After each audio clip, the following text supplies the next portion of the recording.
pemirsa Hidup Sehat, berjumpa lagi dengan saya Dr. Tengku Anissa dan rekan saya Kak Indra Bekti. Pastinya menemani Anda selama 1 jam ke depan di Hidup Sehat. Nah, kali ini tadi kalau Anda tadi lihat tayangannya itu adalah mengenai tentang penyebab seseorang yang kena asam urat. Nah, itu kadang-kadang aku juga suka ngilu-ngilu di kaki gitu ya, kadang bekak-bekak. Itu apakah karena salah makan? Apakah itu asam urat? Emang ditandai dengan apa sih asam urat itu, Dok? Nah, itu dia Kak. Ini di samping kita sudah ada Dr. Feni Nugraha, spesialis gizi klinis yang akan menjawab semua pertanyaan Kakak tadi. Oh, baik. Halo dokter. Apa kabar? Halo, sehat. Terima Apa kasih kabar? atas kehadirannya ya, Dok ya. Iya, makasih. Baik, Dok. Ini aku mau tanya ya, Dok ya. Ini katanya konsumsi buah-buahan itu aman banget untuk penderita penyakit asam urat, Dok. Itu fakta atau mitos? Itu fakta. Oh, fakta. Jadi buah-buahan aman semua, Dok? Aman. Oke, kita lihat di sini nih ada. Ini kan banyak banget buah ya, Mas, di sini. Jadi si buah ini memang dia kan kandungan seratnya cukup tinggi. Ya. Nah, jadi si serat ini ternyata dia bisa menghambat atau menurunkan penyerapan dari purin. Sehingga asam uratnya bisa berkurang.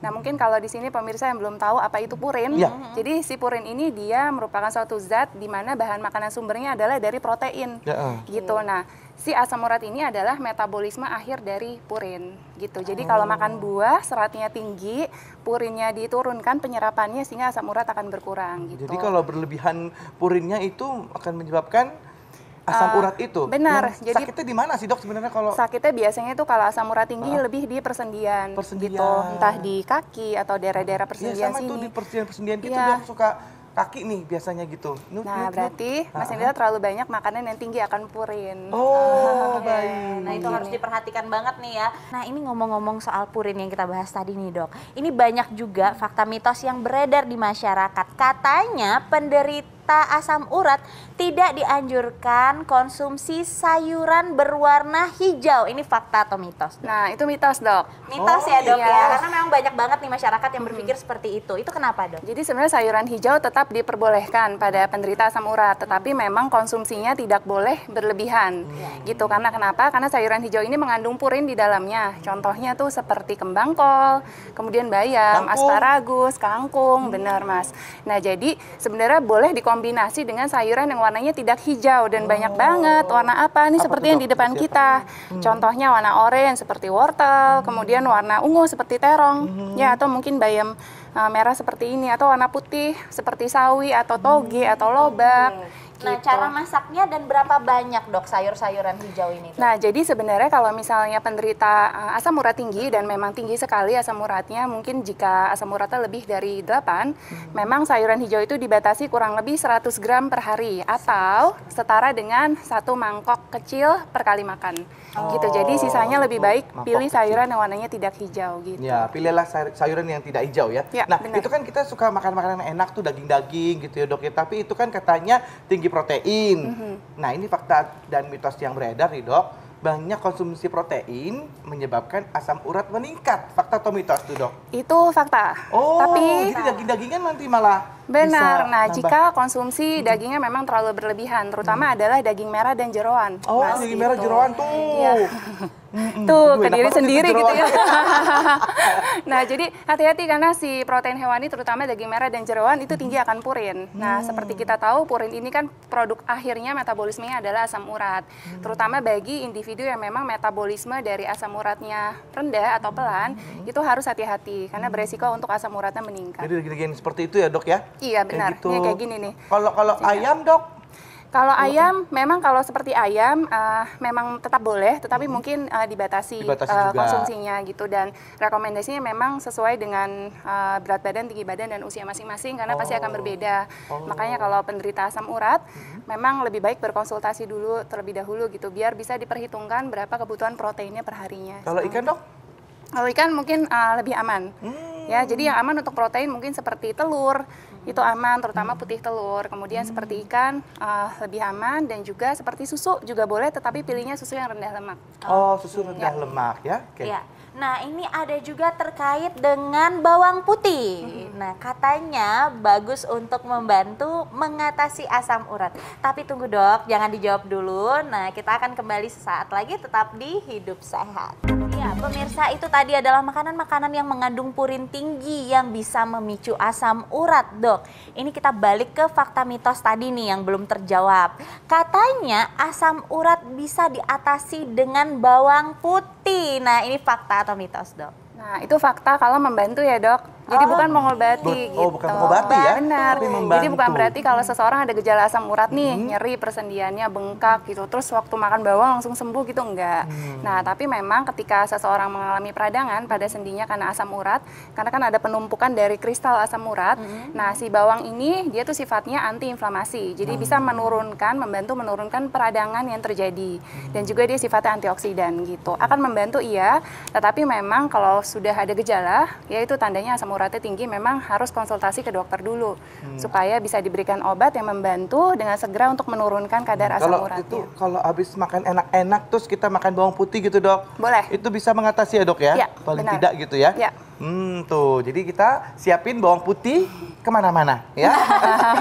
Itu bawang putih kayak gimana? Yang dimasak dulu atau yang mentah atau yang apa tuh ada sekarang yang Bawang putih tunggal. Yang bawang putih tunggal Nah, itu yang boleh. bagus yang mana Yang tuh, bagus Dok? mentah kali ya, yang tunggal juga Yang mentah, bagus tuh. yang bagus juga. Iya. Oh, yang tunggal juga bagus. Berapa Nah, sekarang banyak tuh, Dok? juga ada tuh yang black garlic tuh, Mas Indra. Dia juga black garlic bagus, tuh bagus ya, Dok? antioksidannya juga tinggi, iya. Terkait fakta mitos berikutnya. Nah, Penderita itu- asam urat Iya. tidak dianjurkan untuk konsumsi makanan berbahan dasar dari daun melinjo. Ya, itu itu. fakta atau mitos? Itu pasti fakta, Dok. Oh, Pak, kamu melinjo itu nggak boleh ya? Iya, karena Kritik tinggi jadi itu. purin. Iya, emping. Emping iya. ya? Itu tinggi banget purinnya. Jadi kalau makan berlebihan udah pasti asam uratnya naik. Apalagi penderita asam urat sudah pasti tidak Nggak boleh. boleh sama sekali. Jadi bener itu fakta ya. Sama jeroan itu tinggian mana tuh antara melinjo sama jeroan? Itu kurang lebih hampir-hampir sama tingginya. Hampir sama. Jadi kalau lagi makan itu padang-padangan itu jeroan sama empingnya. Iya. Udah deh tuh. Jadi satu makin tambah komplit Iya, ya tuh ya. benar. Khususnya untuk kamu yang sedang asam uratnya tinggi gitu ya. Nah kalau daun singkong, Dok? Daun singkong kurang lebih dia kan daunnya daun hijau ya. Ya. Ya sayuran hijau sebenarnya kalau mau masih boleh, tapi mungkin kalau yang asam uratnya tinggi banget yang tadi ku bilang memang harus ada pembatasan, dikurangin. Oke, baik. Baik, Dok, ini tipsnya untuk para penderita asam urat nih, Dok. Untuk supaya bisa mengatasi sakitnya, supaya makanan itu tetap enak, memilih makanan seperti apa, Dok? Baik, jadi tipsnya bagi Anda yang menderita asam urat tinggi, jadi harus ada beberapa hal yang perlu Anda perhatikan. Gitu, yang pertama adalah Anda tidak boleh memilih atau hindari makanan-makanan yang mengandung tinggi akan purin.